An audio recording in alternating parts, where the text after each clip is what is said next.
Hi, my name is Abby Olson. I'm a registered dietitian with Fluid Health and Fitness, and on today's topic of nutrition science versus the trends, we're going to address the keto diet.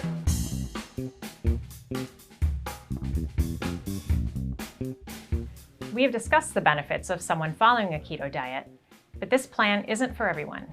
We need to take into consideration each individual's genetic makeup, health conditions, metabolic breakdown, and clearly identify the cases which following the keto diet is not recommended. Some specific examples of cases in which an individual should avoid following a ketogenic diet include someone with an eating disorder, Crohn's disease, individuals with current vitamin and mineral deficiencies, a young athlete that needs glucose to provide muscles with energy, a hyperresponder to dietary cholesterol, meaning for certain individuals, there is an increase in LDL cholesterol with dietary changes. This topic is in need of further research.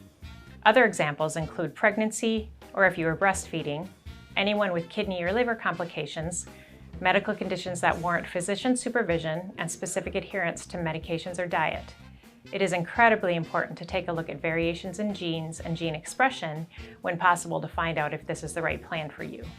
If you have a diagnosis of type 1 or type 2 diabetes, have had your gallbladder removed, are susceptible to kidney stones, have IBS, Crohn's disease, or other gut health concerns, always check with your physician before making any significant changes to your diet.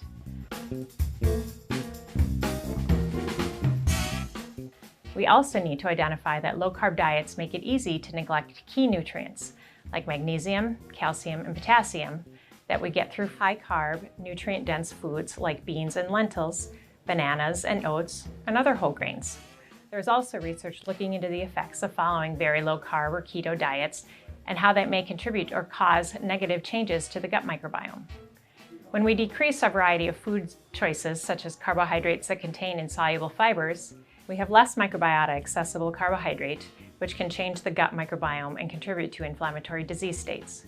We need to make sure we are feeding our good bacteria, and the best way to do that is to provide our bodies with significant variety in our diets, including resistant starch and prebiotic fibers and insoluble fibers as tolerated.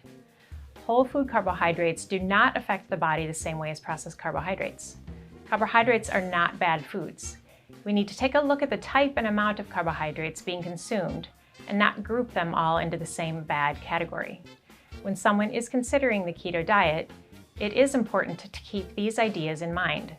Carbohydrates are restricted in order to increase ketones, getting plenty of protein, following a plan with moderate amounts, 1.2 to 2.0 grams per kilogram body weight, paying attention to electrolyte balance, making sure you are consuming appropriate amounts of sodium, potassium, magnesium, and zinc, which are critical to well-being, taking in sources of pre and probiotics that will keep the gut functioning.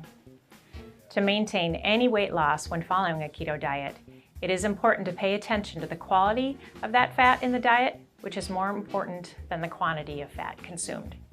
It is also okay to consume some saturated fats as our bodies become very efficient at utilizing and breaking down fat.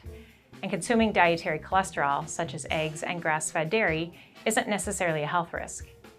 Mindfulness practices and paying attention to hunger and satiety is a great indicator of balanced energy intake. Learn how to trust your body's intuitive eating responses.